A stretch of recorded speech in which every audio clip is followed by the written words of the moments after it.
Maka biasanya orang kelihatan dari wudunya. Orang yang baik sholatnya itu mulai kelihatan dari sejak wudunya.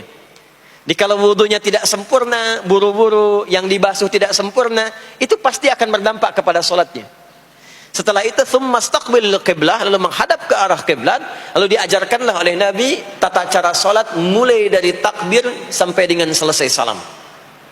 Nah, salat seperti ini jika benar oleh kita diikuti.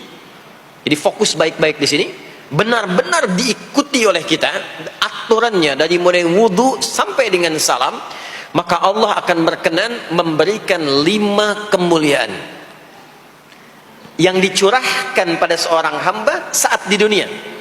Jadi kalau pahala di akhirat, pahala sholat kita dapatnya di akhirat. Sekali menunaikan sholat dapat 10 poin. Itu ada di Quran surah ke-6 Al-An'am di ayat 160.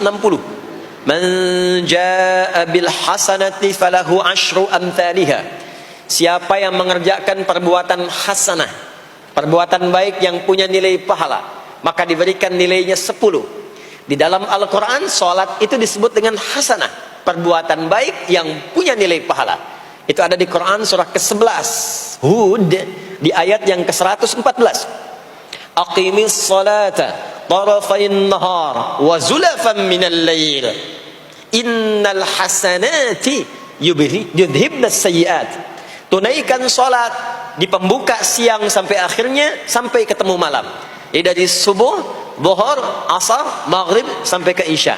Semua solat itu kata Allah disebut dengan hasanat. Innal hasanat. Hasanat jamak dari hasanah. Jadi solat disebut dengan hasanah. Kalau kita menunaikan solat di Al-An'am ayat ke-160, maka diberikan poin. Poinnya namanya ajrun. Ya, kita sebut dengan pahala. Pahala itu bahasa Qur'annya ajrun.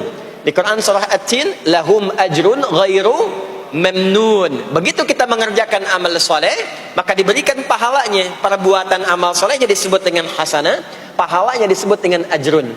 10 itu ngitungnya bukan begini, bukan 1, 2, 3, 4, itu terlalu sedikit. Di hadis Muslim, ukuran 1 keduanya 500 tahun, 2 ketiganya 500 tahun, 3 keempatnya 500 tahun.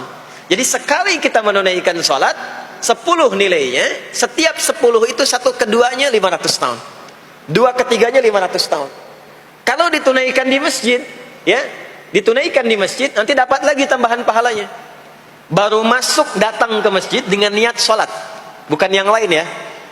Kan ada orang yang kadang ke masjid niatnya tidak sempurna ibadah, mungkin janjian ketemu teman, ya, akhi, bro, ketemuan yuk, ya. Di mana? Di Pondok Indah aja, sambil sholat zuhur. Sambil sholat zuhur. Jadi sholatnya sambil, ya, nyambi itu, ya. Substansinya mau ketemu kan? Agenda intinya ketemuan sambil sholat zuhur. Nah, kalau kita niatkan mutlak untuk ibadah, apapun itu, mau sholat, mau baca Quran, mau i'tikaf, itu baru datang, baru menginjakkan masjid, masuk dengan kaki kanan, baru datang, itu sudah dicatatkan 25 kebaikan. Belum apa-ngapain. Jarak 1 keduanya tadi 500 tahun, 2 ketiga 500 tahun. Kalau dilakukan sholatnya berjamaah, maka dapat tambahan 27, kalikan 27. Sudah dapat 10, 10 kali 27 berapa tuh? Ya, 270. Setiap satunya kalikan 500 tahun. Maka sholat di masjid itu bukan main-main. Itu kelihatannya nanti 2. Saat sakaratul maut, pahala itu ditampakkan. Jadi pahala itu bukan sekarang. Pahala itu saat kita pulang. Nanti begitu akan meninggal, ditampakkan itu. Ya, pahala yang telah kita kerjakan itu dalam bentuk amal yang diridhoi oleh Allah.